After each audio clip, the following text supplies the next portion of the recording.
Hundreds of people in Hamilton have been sitting through longer drives because of construction on York Boulevard and Cannon Street.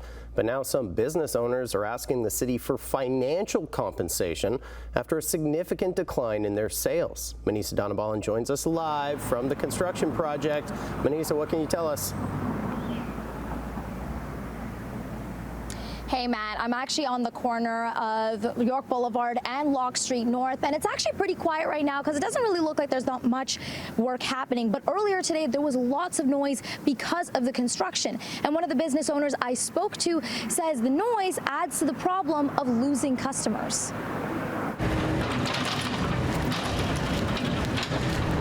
This is what many who live and frequent the area heard today, and that's on top of the traffic delays. The city of Hamilton began construction on York Boulevard and Cannon Street earlier this month. And on Friday last week, the city says they began phase 2 of construction traffic staging from Bay Street to Dundurn Street North, which means all the traffic is now on the south side of the road with one lane in each direction until December. And some business owners say they're losing money. Essentially, there's no access on York Boulevard to our store, which is our main gateway for customers. So any customers who are driving by or sort of impulse customers aren't reaching us at all right now. Justin Abbiss, co-owner of Strathcona Market, says they've lost about 50% of their customers since phase 2 began. And this morning I was here at 8 o'clock, and we usually have a lot of people dropping in to get their morning coffee on their way to hit the highway or on their way to work, and it was a ghost town inside. And they're not alone. Dow Pham, who owns a restaurant a few steps away, says he lost about 80% of his sales since the construction began. Usually we have about 20 or 30 people at lunchtime.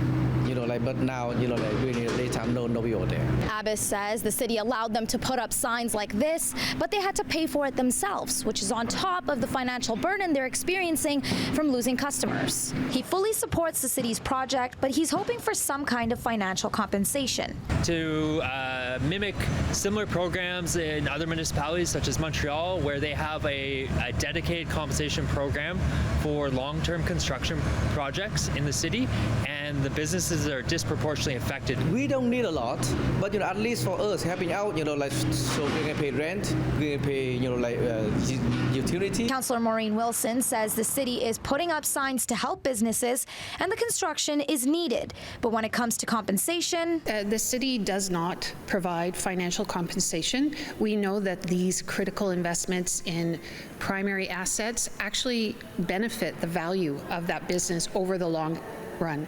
My response to those businesses is we are working with them, putting up signs to alert people that the businesses are still open, and I encourage all my friends and neighbors to frequent those businesses.